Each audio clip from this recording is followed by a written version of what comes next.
want to really also connect on the epidemic of the heroin. I would love to get with you and figure out a conference or a way to reach the parents, because I feel I'm equipped with my past. I know that I know. You can speak to it. I can speak to it. Yeah. And Well, in Frederick County, they use words like epidemic. Yeah.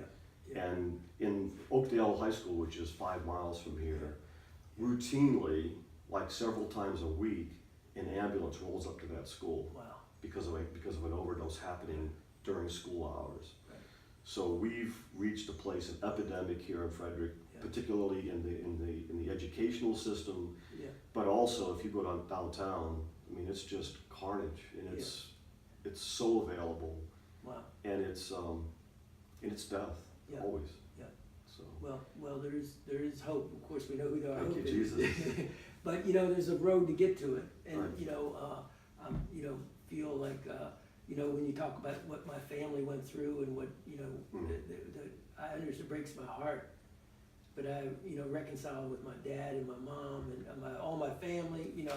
Hugs and kisses. That's available. And that just happened after knowing Jesus and God taking me through the journey and giving me a chance, and Georgia and the sheriff, all that stuff. God put me on a journey. As soon as I turned my life over to Him, I kind of understood this is what He wants me to do. It's available, right? Yeah.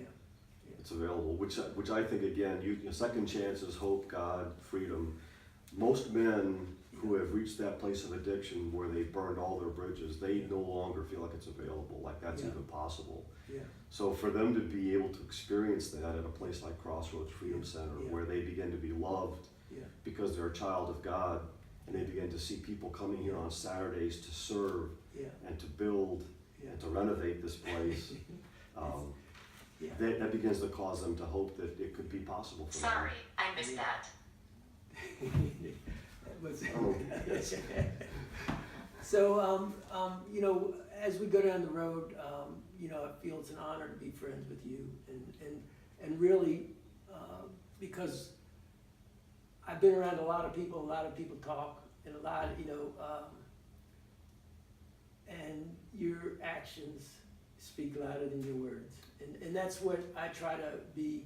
I can talk a lot and say a lot of things, but if we're not showing people and walking the walk, we're no good to anybody. Right.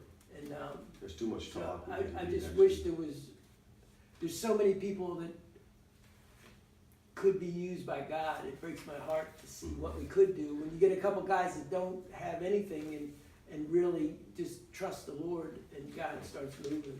So I just read in Luke today how God said there's the harvest is there, but the laborers are few. And then He says to us, so ask me to send some workers into the field. So today my prayer has been, God, cause some of those folks who are just talking about it to really get in and dive in and experience the pleasure of it.